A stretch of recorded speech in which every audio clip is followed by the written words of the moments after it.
नमस्कार दोस्तों, SSC GD answer question series का ये हमारा 10वां लेक्चर है और इसका हमारा पहला क्वेश्चन है। वित्त वर्ष 2019-20 में भारत का सबसे बड़ा व्यापारिक भागीदार कौन सा देश बना। इसका मतलब है कि 2019-20 की अवधि के दौरान भारत ने सबसे ज्यादा व्यापार किस देश के साथ किया या आयात निर्यात किस देश के साथ किया। तो इसका ऑप्शन है अमेरिका, और अमेरिका के साथ भारत का व्यापार भारत के पक्ष में होता है, अर्थात भारत अमेरिका से आयात कम करता है और निर्यात ज्यादा करता है, जबकि चीन के साथ भारत का जो व्यापार होता है वो चीन के पक्ष में होता है। चीन से भारत आयात ज्यादा करता है और निर्यात कम करता है, जबकि अमेरिका को निर्यात ज्यादा करता है, आयात कम करता है। जिस देश को हमारा निर्यात ज्यादा होगा उससे हमारा बेनिफिट ज्यादा होगा, अर्थात व्यापार हमेशा लाभ में रहेगा। तो 2019-20 के दौरान भारत का सबसे बड़ा व्यापारिक भागीदार भारत का अमेरिका था, और वित्त वर्ष 2021-22 में भारत का सबसे बड़ा व्यापारिक भागीदार अमेरिका रहा है। लेकिन नवंबर दिसंबर 2022 में जो हाल ही के आंकड़े आए हैं इनके अनुसार वर्तमान में भारत का सबसे बड़ा व्यापारिक भागीदार चीन बन चुका है और दूसरे स्थान पर अमेरिका आ गया है। तो इसे ध्यान रखना है।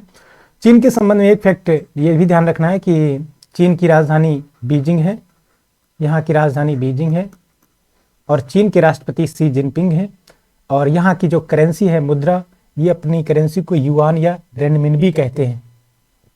और एशिया की सबसे लंबी नदी यांगटीसी चीन में ही प्रवाहित होती है। और अमेरिका के संबंध में अमेरिका की राजधानी वाशिंगटन डीसी है, और यहाँ के राष्ट्रपति जो बाइडेन हैं, और यहाँ की उपराष्ट्रपति कमला हैरिस हैं जो भारतीय मूल की हैं, और यहाँ की राजधानी वाशिंगटन डीसी पोटोमेक नदी के तट पर है। और वाशिंगटन डीसी में आईएमएफ इंटरनेशनल मॉनेटरी फंड का मुख्यालय है, वर्ल्ड बैंक विश्व बैंक का मुख्यालय है वाशिंगटन डीसी में। और अमेरिका के जो पहले राष्ट्रपति थे उनका नाम था जॉर्ज वाशिंगटन, उन्हीं के नाम पर इनकी राजधानी का नाम वाशिंगटन डीसी है। डीसी मतलब डिस्ट्रिक्ट ऑफ कोलंबिया। और अमेरिका का एक बहुत बड़ा शहर है जिसका नाम है न्यूयॉर्क। इसे गगनचुंबी इमारतों का शहर कहते हैं, बहुत ऊंची ऊंची इमारतें यहाँ पर यूएनओ यूनाइटेड नेशन ऑर्गेनाइजेशन संयुक्त राष्ट्र संघ का मुख्यालय न्यूयॉर्क में है। भारत और अमेरिका के साथ कई सैन्य अभ्यास होते हैं, युद्ध अभ्यास होते हैं। उसमें से 2 युद्ध अभ्यास हाल ही में आयोजित हुए हैं। एक है वज्र प्रहार, दूसरा है युद्ध अभ्यास, उसका नाम ही है युद्ध अभ्यास। ये दोनों हाल ही में आयोजित हुए हैं। एक युद्ध अभ्यास भारत और अमेरिका का और होता है जिसका नाम है टाइगर ट्रायम्फ। और मालाबार 4 देशों का युद्ध अभ्यास है, अर्थात क्वाड का युद्ध अभ्यास है, जिसमें नौसैन्य अभ्यास है, ये नौसैनिक शामिल होते हैं। इसमें क्वाड में भारत, अमेरिका, ऑस्ट्रेलिया और जापान शामिल हैं। अगला ऑप्शन है हमारा सिंगापुर। सिंगापुर वित्त वर्ष 2021-22 में भारत में सर्वाधिक एफडीआई फॉरेन डायरेक्ट इन्वेस्टमेंट, अर्थात किस देश के लोगों ने भारत में सर्वाधिक निवेश किया। तो सिंगापुर के लोगों ने भारत में सर्वाधिक निवेश किया, अर्थात अपना पैसा लगाया, डॉलर लगाया, फॉरेन डायरेक्ट इन्वेस्टमेंट। सिंगापुर की राजधानी सिंगापुर सिटी है, और यहां पर सिंगापुर ओपन जो बैडमिंटन की प्रतियोगिता है, सिंगापुर ओपन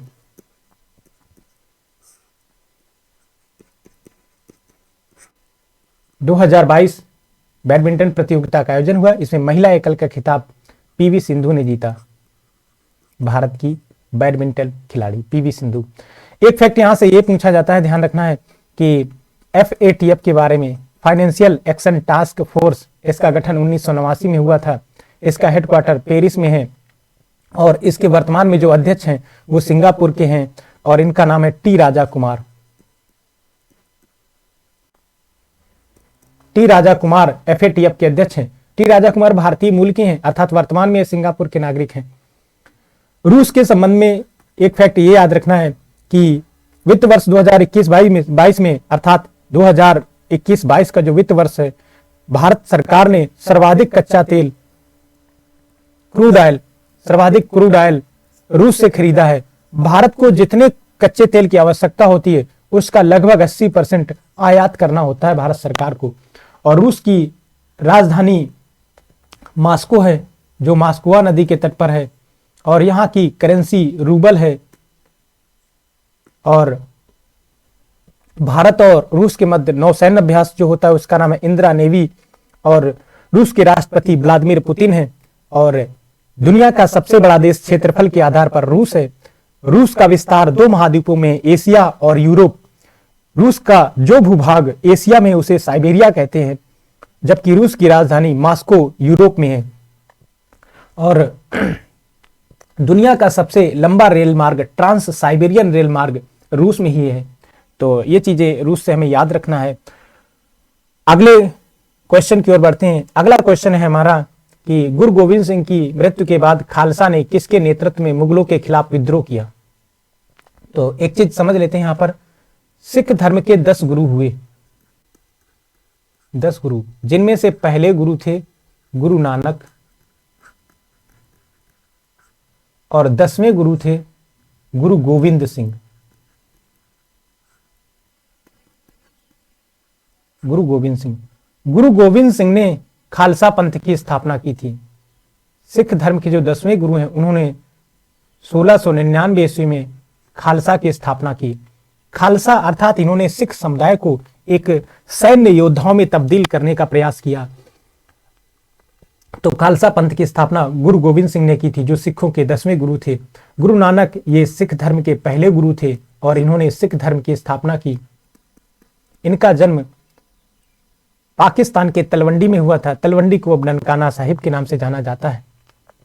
और गुरु तेग बहादुर ये सिख पंथ के, सिख धर्म के 9वें गुरु थे। और इनके बारे में एक फैक्ट ये पूछा जाता है कि किस मुगल बादशाह ने इनकी हत्या करा दी थी। तो मुगल बादशाह औरंगजेब ने इनसे कहा था इस्लाम स्वीकार कर लो। जब इन्होंने इस्लाम नहीं स्वीकार किया तो दिल्ली के शीशगंज में, जिसे गुरु तेग बहादुर कहते हैं, गुरु तेग बहादुर नगर कहते हैं, वहां पर इनका शीश कटवा दिया था, अर्थात इनकी हत्या करा दी थी सिखों के 9वें गुरु तेग बहादुर की। सिखों के जो 5वें गुरु थे उनका नाम है गुरु अर्जुन देव, 5वें गुरु। और इन्होंने जहांगीर के एक पुत्र खुसरो विद्रोह करके भगा था, जिसको इन्होंने थोड़ी सी मदद प्रदान की थी, अर्थात आशीर्वाद वगैरह दे दिया था। तो जिससे क्रोधित हो गया था जहांगीर, मुगल बादशाह जहांगीर, और जहांगीर ने सिखों के 5वें गुरु अर्जुन देव को मृत्युदंड की सजा सुनाई थी, अर्थात इन्हें मृत्यु की सजा सुनाई थी, अर्थात इनकी हत्या करवा दी थी एक प्रकार से। ये सिखों के 5वें गुरु थे। और गुरु अर्जुन देव सिखों के 5वें गुरु, इन्होंने सिख धर्म के धार्मिक ग्रंथ गुरु ग्रंथ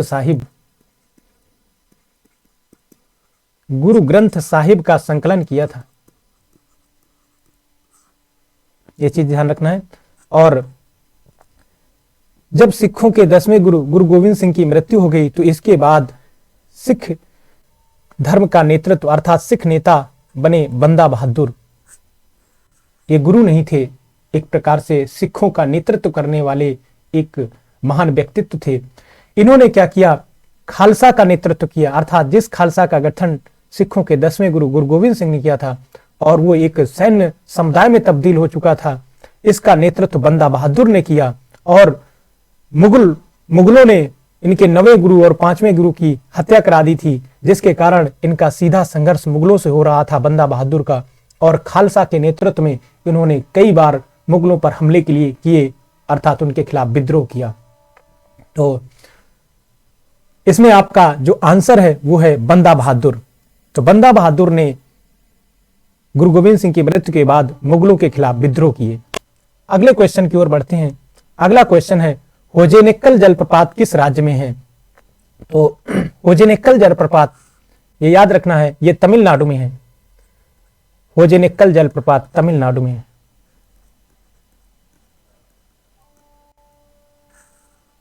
और ये कावेरी नदी में है, जिसे दक्षिण भारत की गंगा कहते हैं। कावेरी नदी में तमिलनाडु में होजेनेक्कल जलप्रपात है। और तीसरा ऑप्शन है झारखंड।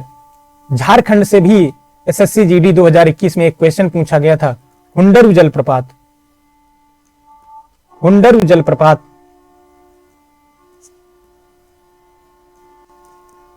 हुंडर जलप्रपात झारखंड में है। क्वेश्चन ये पूछा गया था कि हुंडर जलप्रपात किस नदी में है, तो ये स्वर्ण रेखा नदी में है। स्वर्ण रेखा नदी में हुंडर जलप्रपात है और कहां पर है, झारखंड में है हुंडर जलप्रपात। कर्नाटक के दो महत्वपूर्ण जलप्रपात हैं जो पेपर में बहुत पूछे जाते हैं, उसमें से एक है जोग जलप्रपात। जोग जलप्रपात, इसी को गारसोप्पा जलप्रपात भी कहते हैं। इसी को महात्मा गांधी जलप्रपात भी कहते हैं।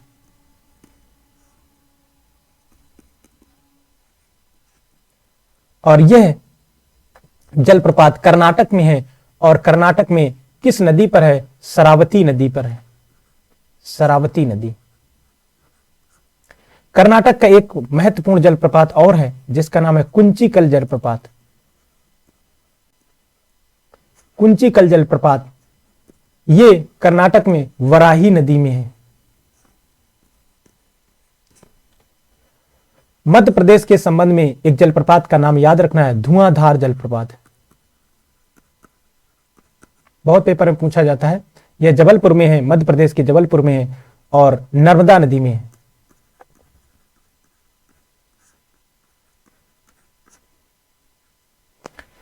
तो इसका आंसर हो जाएगा आपका तमिलनाडु। अगले क्वेश्चन की ओर बढ़ते हैं। अगला क्वेश्चन है क्लाइमेट चेंज परफॉर्मेंस इंडेक्स 2021 में भारत का क्या स्थान था। तो 2021 का क्लाइमेट चेंज मतलब जलवायु परिवर्तन, जलवायु परिवर्तन सूचकांक, अर्थात एक सूचकांक तैयार किया जाता है जलवायु परिवर्तन के संबंध में कि जलवायु में जो परिवर्तन हो रहा है इसे रोकने के लिए इस दुनिया में जितने देश हैं, कौन सा देश कितना प्रयास कर रहा है। तो इसमें से अधिकांश देशों की लिस्ट तैयार की जाती है। तो इसी आधार पर, इस लिस्ट के आधार पर यह रैंकिंग दी जाती है कि कौन सा देश जलवायु परिवर्तन को रोकने के संदर्भ में कितना प्रयास कर रहा है। तो ये 2021 का इंडेक्स पूछा गया था, तब इसमें भारत की रैंक 10वीं थी। और हाल ही में जो वर्तमान में इंडेक्स जारी किया गया है 2023 वाला, अर्थात इसमें 2022 के आंकड़े होते हैं, वो 2023 के संदर्भ में जो जारी किया गया है इसमें भारत की रैंक 8वीं है। 2 स्थान ऊपर आ चुका है भारत, अर्थात 2 स्थान का सुधार हुआ है भारत में। तो जलवायु परिवर्तन सूचकांक जो हाल ही में जारी किया गया है इसमें भारत 8वें स्थान पर है। तो ये चीज याद रखना है। दूसरा ऑप्शन है हमारा 180वां, तो पर्यावरण प्रदर्शन सूचकांक। जलवायु परिवर्तन प्रदर्शन सूचकांक में, जलवायु परिवर्तन प्रदर्शन सूचकांक में हाल ही में भारत की रैंक 8वीं है। यहां पर प्रदर्शन ध्यान रखना है, प्रदर्शन performance, climate change performance index जलवायु परिवर्तन प्रदर्शन सूचकांक में भारत की रैंक वर्तमान में 8वीं है। और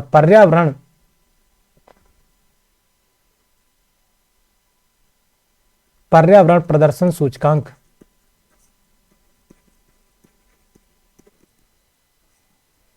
में भारत की पर्यावरण प्रदर्शन सूचकांक 2022 में भारत की रैंक 180वीं है। अर्थात दुनिया भर के 180 देशों का ये इंडेक्स तैयार किया गया और इस इंडेक्स में दुनिया भर के देशों को रैंकिंग दी गई कि कौन सा देश पर्यावरण को बचाने के लिए कितना प्रयास कर रहा है। उसी आधार पर उनको रैंकिंग दी गई और इसमें भारत का 180वां स्थान है, अर्थात सबसे अंतिम पायदान पर है भारत पर्यावरण के प्रदर्शन सूचकांक 2022 में। अर्थात भारत में कोई सतही प्रयास नहीं हो रहे इस इंडेक्स के आधार पर। अगला ऑप्शन है 107वां, तो वैश्विक भुखमरी सूचकांक, global hunger index. Global hunger index 2022 में भारत की रैंक 107 है, अर्थात हमारे यहां भुखमरी भी बहुत ज्यादा है। अगला ऑप्शन है 135वां, तो विश्व शांति सूचकांक।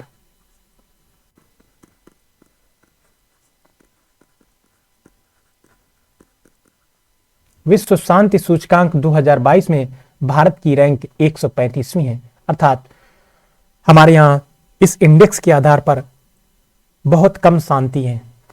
तो ये कुछ महत्वपूर्ण इंडेक्स हैं, इनको अच्छे से याद रखना है। और उस समय का जो ये 2021 का पूछा गया था उसके आधार पर आपका पहला ऑप्शन हो जाएगा। लेकिन वर्तमान में भारत की रैंक 10वीं नहीं है, 8वीं है। अगले क्वेश्चन की ओर बढ़ते हैं। अगला क्वेश्चन है कि हीमोग्लोबिन की कमी से कौन सा रोग होता है? तो हीमोग्लोबिन की कमी से एनीमिया हो जाता है। हीमोग्लोबिन की कमी से एनीमिया होता है। अब हीमोग्लोबिन का हमारे शरीर में क्या रोल होता है, इसे समझ लेते हैं। एक स्वस्थ मनुष्य के शरीर में लगभग 5 से स्वस्थ युवा मनुष्य के शरीर में लगभग 5 से 6 लीटर रक्त पाया जाता है और रक्त का पीएच पूछा जाता है पेपर में 7.4 होता है, अर्थात रक्त हल्का क्षारीय होता है। 7 से कम अम्लीय, 7 से ज्यादा क्षारीय और 7 उदासीन होता है। रक्त का काम क्या होता है? जो भोजन मनुष्य के द्वारा ग्रहण किया जाता है, जब वो पाचन तंत्र के द्वारा पचा दिया जाता है तो पचा हुआ भोजन रक्त में मिल जाता है और रक्त पचे हुए भोजन को हर कोशिका तक पहुंचाता है। रक्त शरीर में ऑक्सीजन और कार्बन डाइऑक्साइड का परिवहन करता है और रक्त हमारे शरीर की अशुद्धियों को ले जाके किडनी में छोड़ देता है, अर्थात किडनी हमारे शरीर के रक्त को छानने का काम करती हैं। रक्त में जो अशुद्धियां मिल जाती हैं उनको किडनी छान के यूरिन के साथ बाहर कर देती हैं। तो हीमोग्लोबिन क्या करता है? जो रक्त होता है, रक्त में 3 प्रकार की कणिकाएं पाई जाती हैं, आरबीसी, डब्ल्यूबीसी, प्लेटलेट्स। जो आरबीसी होती हैं, आरबीसी में पाया जाता है हीमोग्लोबिन और हीमोग्लोबिन ऑक्सीजन को ढोने का काम करता है, अर्थात मनुष्य जो भी ऑक्सीजन ग्रहण करता है वो ऑक्सीजन फेफड़ों के माध्यम से रक्त में मिल जाती है और रक्त में ऑक्सीजन को ढोने का काम हीमोग्लोबिन करता है। तो हीमोग्लोबिन का बहुत महत्वपूर्ण योगदान है हमारे शरीर में, ऑक्सीजन को ढोने का काम करता है। हर कोशिका तक ऑक्सीजन को पहुंचाता है हीमोग्लोबिन, क्योंकि प्रत्येक कोशिका में एक कोशिकांग है जिसे कहते हैं माइटोकॉन्ड्रिया। माइटोकॉन्ड्रिया में पचे हुए भोजन अर्थात ग्लूकोज का ऑक्सीकरण होता है और ग्लूकोज कोष की ईंधन है। हमारे शरीर को जो ऊर्जा मिलती है वो ग्लूकोज से मिलती है और ग्लूकोज माइटोकॉन्ड्रिया में ऑक्सीकरण होगा, इसका जारण होगा, ये जलेगा, जिसके कारण ऊर्जा मिलेगी और कोई भी ईंधन तभी जल सकता है जब उसे ऑक्सीजन मिले। तो ऑक्सीजन का बहुत अहम योगदान है और ऑक्सीजन को ढोने का काम हीमोग्लोबिन करता है, तो याद रखना है। और इसकी कमी से एनीमिया नामक रोग हो जाता है। अगला ऑप्शन है हमारा मलेरिया। मलेरिया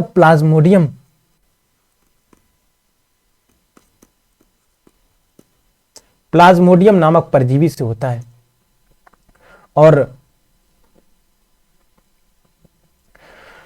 इस परजीवी का जो वाहक है वो मादा एनाफ्लीज मच्छर है।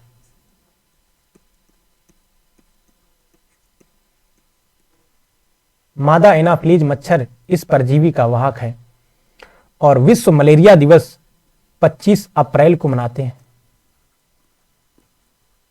25 अप्रैल विश्व मलेरिया दिवस। और भारत सरकार ने अपना लक्ष्य निर्धारित किया है कि 2030 तक मलेरिया को खत्म करना है। एक क्वेश्चन ये पूछा जाता है कि मलेरिया शरीर के किस अंग को प्रभावित करता है? तो आरबीसी को। आरबीसी कम होने लगते हैं, नष्ट करने लगता है मलेरिया का परजीवी प्लाज्मोडियम। और एक फैक्ट यहां से और पूछा जाता है, सिनकोना वृक्ष की जो छाल होती है, सिनकोना वृक्ष की छाल से कुनैन प्राप्त होता है जिससे मलेरिया की औषधि बनाई जाती थी। तीसरा ऑप्शन है हमारा हैजा, जिसे कॉलरा भी कहते हैं। यह बैक्टीरिया से होने वाला रोग है और इस बैक्टीरिया अर्थात जीवाणु, इस बैक्टीरिया का नाम है विब्रियो कोलेरी।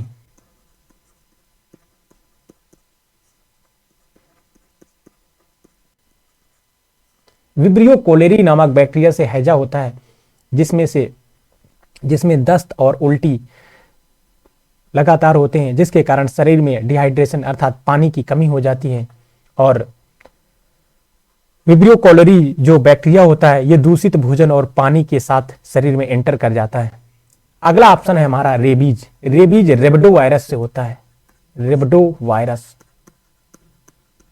और ये रेबडो वायरस जो पागल कुत्ता, बिल्ली, गिलहरी, इनके लार में पाया जाता है। और जब ये जानवर, इस रेबडो वायरस से संक्रमित जानवर जब किसी इंसान को काट लेते हैं, किसी जानवर को, जंतु को काट लेते हैं, तो ये रेबडो वायरस उनके लार में होता है, जिससे ये वायरस जिस इंसान को काटेंगे उसके शरीर में चला जाता है और इससे एक बीमारी हो जाती है जिसे हाइड्रोफोबिया कहते हैं। अर्थात पानी से भय, और ये बहुत घातक बीमारी है हाइड्रोफोबिया। और इस बीमारी के संबंध में जो रेबीज का एंटी रेबीज का जो टीका बनाया वो लुई पास्चर ने बनाया। लुई पास्चर ने रेबीज का टीका बनाया और भारत का पहला राज्य गोवा रेबीज मुक्त हो चुका है।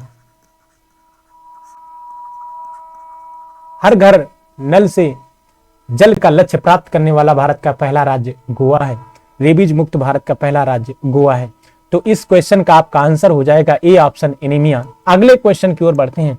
अगला क्वेश्चन है भारतीय संविधान का कौन सा अनुच्छेद, भारतीय संविधान का अनुच्छेद 76 संबंधित है। तो भारतीय संविधान का जो अनुच्छेद 76 है 76, ये अटॉर्नी जनरल से संबंधित है, अर्थात महान्यायवादी से संबंधित है। महान्यायवादी कौन होता है? यह भारत का सबसे बड़ा कानूनी सलाहकार होता है। भारत का सबसे बड़ा कानूनी अधिकारी होता है, विधिक अधिकारी होता है।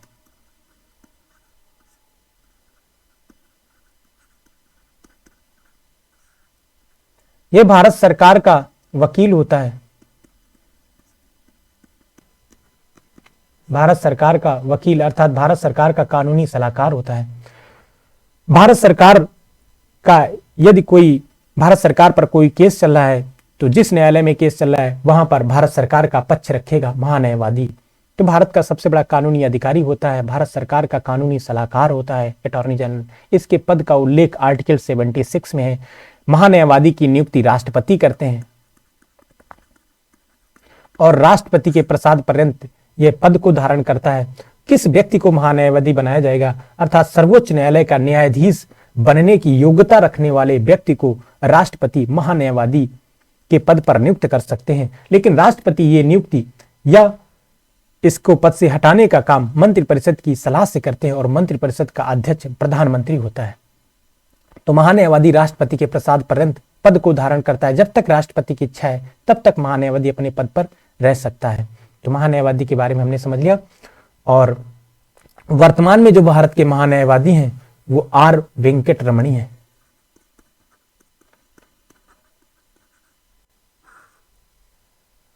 अगला ऑप्शन है सर्वोच्च न्यायालय। तो भारतीय संविधान का जो भाग 5 है इसमें आर्टिकल 124 से 147 तक सुप्रीम कोर्ट सर्वोच्च न्यायालय का उल्लेख किया गया है। आर्टिकल 124 में सर्वोच्च न्यायालय के गठन एवं संरचना के बारे में जानकारी दी गई है। तो सर्वोच्च न्यायालय के संबंध में कुछ अन्य फैक्ट भी ध्यान में रखते हैं। ये सर्वोच्च न्यायालय भारत के नागरिकों के मूल अधिकारों का संरक्षक है। ये फंडामेंटल राइट का संरक्षक है सुप्रीम कोर्ट। अर्थात अगर किसी नागरिक के मूल अधिकारों का हनन होता है तो वो नागरिक आर्टिकल 32 के तहत सुप्रीम कोर्ट जा सकता है। और सुप्रीम कोर्ट 5 प्रकार की रिटें जारी करता है जिनके माध्यम से वो लोगों के मूल अधिकारों की रक्षा करता है। तो मूल अधिकारों का ये संरक्षक है और संविधान का अंतिम व्याख्याकार है। जहां पर संविधान की भाषा अस्पष्ट है या दो अनुच्छेदों में टकराव की स्थिति आती है तो ऐसी पोजीशन में संविधान के प्रावधानों की स्पष्ट व्याख्या करने की जिम्मेदारी सर्वोच्च न्यायालय को दी गई है। तो सर्वोच्च न्यायालय संविधान का अंतिम व्याख्याकार है और यह भारत का अंतिम न्यायालय है। इसका निर्णय अंतिम होता है, इसके खिलाफ कहीं अपील नहीं की जा सकती। और वर्तमान में भारत का सर्वोच्च न्यायालय दिल्ली में है और वर्तमान में इसके सीजेआई, वर्तमान में भारत के सीजेआई 50वें सीजेआई DY चंद्रचूड़ है। चुनाव आयोग, चुनाव आयोग का उल्लेख भारतीय संविधान के भाग 15 में है और इसके अंतर्गत आर्टिकल 324 से 329 शामिल है। 324 में सर्वोच्च न्यायालय 324 में भारत के चुनाव आयोग के गठन का उल्लेख है और वर्तमान में भारत के मुख्य चुनाव आयुक्त 25वें नंबर के मुख्य चुनाव आयुक्त राजीव कुमार हैं।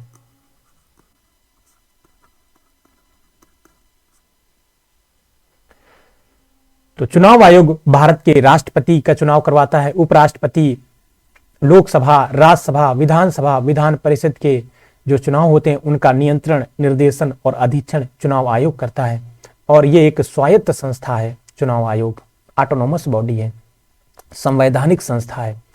अगला ऑप्शन है महाधिवक्ता। तो भारतीय संविधान का जो भाग 6 है इसका जो आर्टिकल 165 है, इसमें महाधिवक्ता का प्रावधान किया गया है। यह राज्य का सबसे बड़ा कानूनी अधिकारी है। यह राज्य सरकार का कानूनी सलाहकार होता है और इसकी नियुक्ति राज्यपाल के द्वारा की जाती है। राज्यपाल के प्रसाद पर्यंत यह पद को धारण करता है और राज्यपाल इसकी नियुक्ति या इसकी बर्खास्तगी का काम राज्य सरकार की इच्छानुसार अर्थात राज्य की मंत्रिपरिषद की इच्छानुसार ही करते हैं।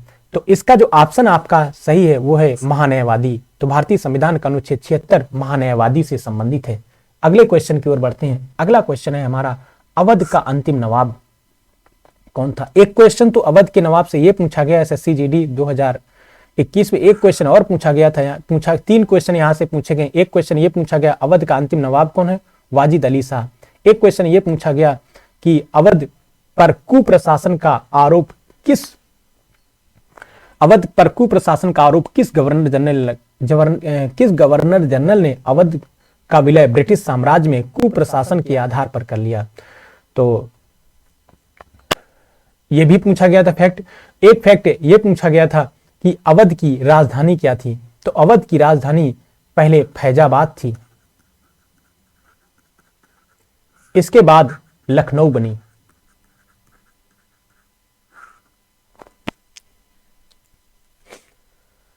तो लॉर्ड डलहौजी के कार्यकाल में अवध का विलय कर लिया गया था ब्रिटिश साम्राज्य में कुप्रशासन का आरोप लगाकर।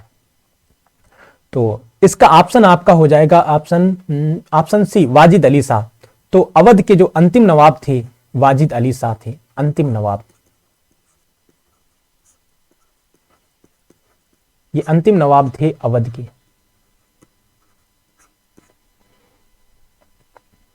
और 1856 ईस्वी में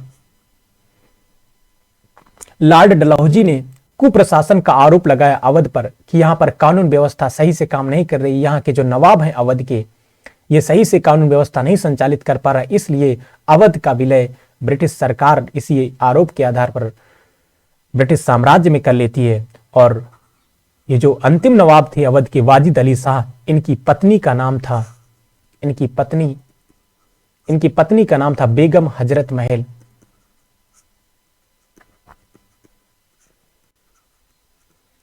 और इनके पुत्र का नाम था बिरजिस कादिर। जब 1856 में अवध का विलय ब्रिटिश साम्राज्य में कर लिया गया गैर कानूनी तरीके से, तो इसके बाद 1857 का जब विद्रोह हुआ, तो इस विद्रोह में लखनऊ से, जिसे नवाबों की नगरी कहा जाता है क्योंकि अवध का जो शासक होता था उसे नवाब कहा जाता था और अवध की राजधानी लखनऊ थी, इसीलिए नवाबों की नगरी कहते हैं इसे।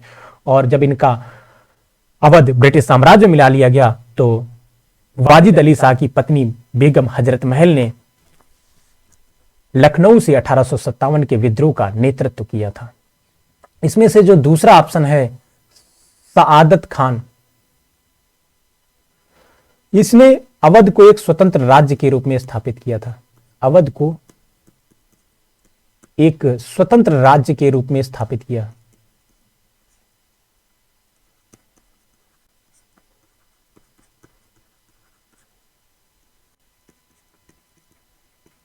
इसका मतलब यह है कि अवध पहले मुगल सूबा था, मुगलों के अधीन था अवध, और मुगलों से इसे स्वतंत्र करके एक अलग राज्य के रूप में इसे स्थापित किया सादत खान ने। पहला ऑप्शन है हमारा मुर्शिद कुली खान। मुर्शिद कुली खान ने बंगाल को एक स्वतंत्र राज्य के रूप में स्थापित किया। बंगाल को स्वतंत्र राज्य के रूप में स्थापित किया।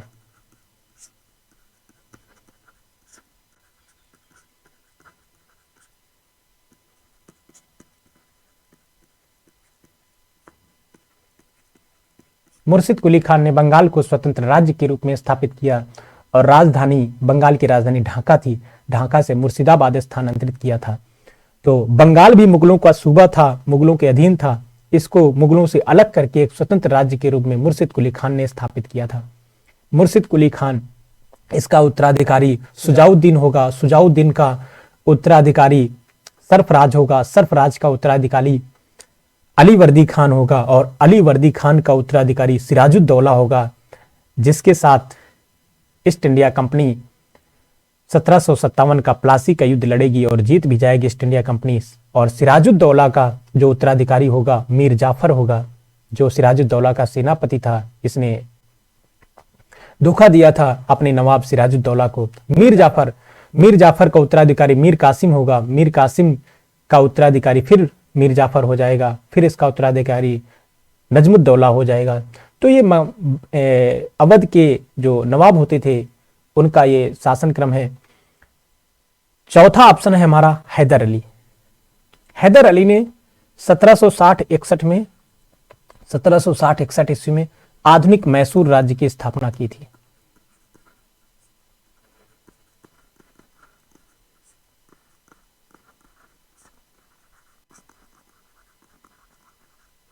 और अंग्रेजों ने मैसूर का विलय ब्रिटिश साम्राज्य में किया था, जिसमें से 2 युद्धों का नेतृत्व हैदर अली ने किया था। प्रथम आंग्ल मैसूर युद्ध 1767 से 1769 तक चला, इसका नेतृत्व हैदर अली ने किया। दूसरा आंग्ल मैसूर युद्ध 1780 से 1784 तक चला। इसी युद्ध के दौरान 1782 में हैदर अली की मृत्यु हो जाती है और युद्ध का नेतृत्व टीपू सुल्तान करता है। तीसरा आंग्ल मैसूर युद्ध 1790 से 92 के मध्य होता है और इस युद्ध का नेतृत्व टीपू सुल्तान करता है। इसमें टीपू सुल्तान और मैसूर राज्य की पराजय होती है। और चौथा आंग्ल मैसूर युद्ध 1799 ईस्वी में होता है। इसमें टीपू सुल्तान युद्ध में लड़ता हुआ मारा जाता है। अगला तो इस क्वेश्चन का आपका आंसर हो जाएगा सी ऑप्शन, वाजिद अली शाह। अगले क्वेश्चन की ओर बढ़ते हैं। अगला क्वेश्चन है इत्मादुद्दौला का मकबरा कहां है? तो इत्मादुद्दौला का मकबरा ये किसका मकबरा है, इसको समझ लेते हैं। तो इसका मकबरा तो आगरा में है, लेकिन यहां पर आगरा में इत्मादुद्दौला का मकबरा है।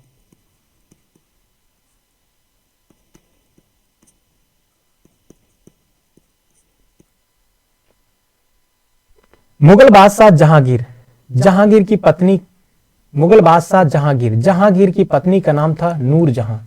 कई विवाह किए थे, इनकी एक पत्नी थी नूरजहां, जिसे मेहरुन निसा के नाम से भी जाना जाता है। नूरजहां के पिता थे मिर्जा ग्यास बेग।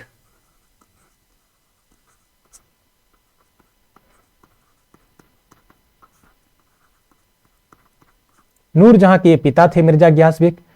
मिर्जा ग्यास बेग की जब मृत्यु हो गई तो नूरजहां ने अपने पिता मिर्जा ग्यास बेग का मकबरा आगरा में बनवाया और इसे इत्मादुद्दौला का मकबरा कहते हैं। और यह मकबरा पित्रा ड्यूरा शैली में बना। तो यह भी फैक्ट बहुत पूछा जाता है, पित्रा ड्यूरा शैली।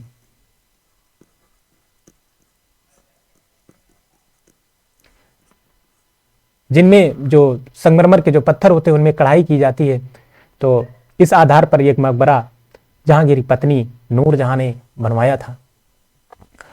इसमें से जो दूसरा ऑप्शन है फतेहपुर सीकरी आगरा के पास है और यहां पर शेख सलीम चिश्ती की दरगाह है।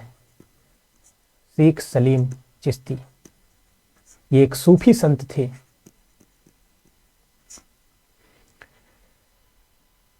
औरंगाबाद, ये महाराष्ट्र में है औरंगाबाद, यहां पर बीबी का मकबरा है।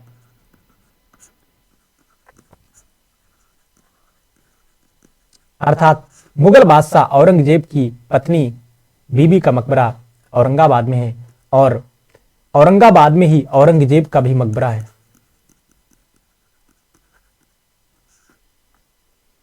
अजमेर, ख्वाजा मोइनुद्दीन चिश्ती,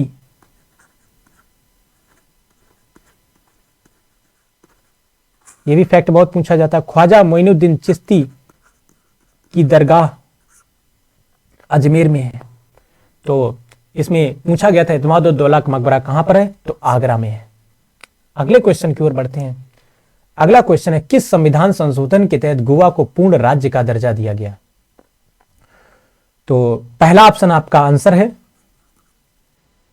तो 56वां संविधान संशोधन के तहत, ये जो 56वां संविधान संशोधन है ये गोवा से संबंधित है और इसके तहत गोवा में विधानसभा की 40 सीटें निर्धारित की गई। तो गोवा में इस समय विधानसभा की 40 सीटें हैं और गोवा को एक राज्य का दर्जा 30 मई 1987 को दिया गया। गोवा पुर्तगालियों का उपनिवेश था। पुर्तगालियों ने गोवा पर 1510 ईस्वी में नियंत्रण स्थापित कर लिया था। अर्थात पुर्तगालियों का जो दूसरा गवर्नर था अल्बुकर्क, इसने बीजापुर के शासक यूसुफ आदिल शाह से 1510 ईस्वी में गोवा को छीन लिया था और 1510 ईस्वी से गोवा पर पुर्तगालियों का नियंत्रण हो गया और 1961 ईस्वी तक पुर्तगालियों के नियंत्रण में गोवा दमनदीप रहे। तो 1961 में 19 दिसंबर 1961 को गोवा मुक्त हुआ पुर्तगालियों से सैन्य कार्रवाई के माध्यम से। इसीलिए गोवा मुक्ति दिवस, गोवा विजय दिवस 19 दिसंबर को मनाया जाता है और 30 मई और 1961 में जब ये भारत को मिला गोवा, तब ये केंद्र शासित प्रदेश बनाया भारत की संसद ने इसे, और 30 मई 1987 को गोवा को एक राज्य का दर्जा दे दिया गया। और वर्तमान में गोवा में विधानसभा की 40 सीटें हैं और 56वां संविधान संशोधन 1987 में हुआ और यह गोवा से संबंधित है। और गोवा की राजधानी पणजी है। पणजी मांडवी नदी के तट पर है। क्षेत्रफल के आधार पर भारत का सबसे छोटा राज्य गोवा है और गोवा के वर्तमान में मुख्यमंत्री प्रमोद सावंत हैं और यहाँ के वर्तमान में राज्यपाल श्रीधरन पिल्लई है। और मार्मुगांव बंदरगाह भारत का एक बड़ा बंदरगाह है जो गोवा में है। अगला ऑप्शन है हमारा 61वां संविधान संशोधन। 61वां संविधान संशोधन 1988-89 में हुआ और इसके तहत मतदाताओं की आयु 21 वर्ष से घटाकर 18 वर्ष कर दी गई। 52वां संविधान संशोधन 1985 में हुआ और इसके तहत भारतीय संविधान में जो अनुसूचियां थीं उसमें से 10वीं अनुसूची जोड़ी गई। 10वीं अनुसूची जोड़ी गई और यह दल बदल से संबंधित है, अर्थात दल बदल पर रोक लगाई गई इस संविधान संशोधन के तहत। और यह संविधान संशोधन राजीव गांधी के कार्यकाल में हुआ था, जो क्वेश्चन में पूछा जा चुका है। 71वां संविधान संशोधन 1992 में हुआ और इसके तहत भारतीय संविधान की जो 8वीं अनुसूची है, 8वीं अनुसूची है, इसमें कई भाषाओं को, मूल संविधान में 8वीं अनुसूची में 14 भाषाएं शामिल थीं। 21वें संविधान संशोधन के तहत इसमें एक भाषा जोड़ी गई जिसे सिंधी कहा गया। तो सिंधी भाषा इसकी 8वीं अनुसूची में 15वीं भाषा हो गई। और फिर 71वें संविधान संशोधन के तहत 8वीं अनुसूची में 3 भाषाएं जोड़ी गई, कोंकणी, नेपाली और मणिपुरी। और 15-3-18, तो 71वें संविधान संशोधन के तहत 8वीं अनुसूची में 18 भाषाएं हो गई। और फिर इसके बाद 92वें संविधान संशोधन के तहत इसमें 4 भाषाएं और जोड़ी गई 8वीं अनुसूची में, 18-4-22 भाषाएं। तो वर्तमान में 8वीं अनुसूची में 22 भाषाएं हैं। तो आज हमारा SSC GD answer question series का ये लेक्चर कंप्लीट हुआ। इसमें हमने 10 क्वेश्चन शामिल किए थे और जिनको हमने सटीक समझ लिया है। तो thank you for listening and watching.